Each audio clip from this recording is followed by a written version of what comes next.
ስሜ የዚህ የጎንደር ከተማ ነዋሪ ነኝ። የአዲስ ዓለም ቀበሌ አካባቢ ነዋሪ ነኝ።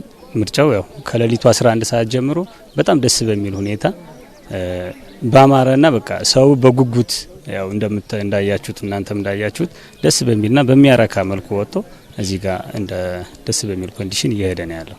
በዚህ አጋጣሚ ያው ቤት ያለ ሁሉ መጥቶ የምርጫውን ሂደት በጥሩ ኮንዲሽን ምርጫው እንዲሳተፍ በዚህ አጋጣሚ ጥሪ እናቀርባለን። አሚነት አዛን ነው ኢብራሂም ይባላልው። ደስ ይለኛል። ያው ህዝቡ ደግሞ በነቂስ ወጥቶ ሰላማዊ በሆነ መልኩ ይሆነኛል ያለው መንግስት ወጥቶ እየመረጠ ነው እና ያለው ሁኔታ ድባቡም ሁሉም ነገር ደስ ይላል።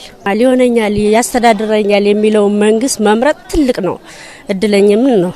ከዚህ መሀል ብዙ ሰዎች የተለዩ ይኖራሉ ሳይመርጡ እና እነዛ ይቆረቆራቸዋል። ኑሬ ደግሞ ይሆነኛል ብዬ የምመርጠውን ይወክለኛል ብዬ ያስተዳድረኛል ብዬ የምመርጠውን መንግስት መምረጥ ትልቅነት ነው። በሰዓቱ መርጦ መሄዱ ትልቅ ቫልዩ ስላለው እንዳይቀርባችሁ መጣችሁ ምረጡ ላለው።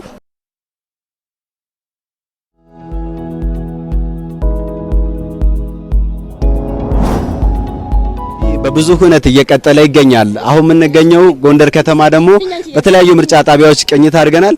እናት እንግዲህ ሁለት ልጆቿን የትውልድ ባላደራ እንደመሆኗ ድምጽ ለመስጠት ይዛ በምርጫ ጣቢያ ተገኝታለች። ስምሽን አስተዋውቂና ስሜቱ ምን እንደሆነ? አዎ ፀሐይ ረታ ሀብተ ሚካኤል ባላለኝ ለምርጫ ነው የወጣነው። ሰባተኛውን ምርጫ ለመምረጥ ያው ልጆችን ልጅ ወጥቼ ምርጫ አድርጌ እየተመለስኩ ነው። ጥሩ ደስታ፣ ደስ የሚል በቃ ለወደፊት ለሰላም ወጥተናል ማለት ነው።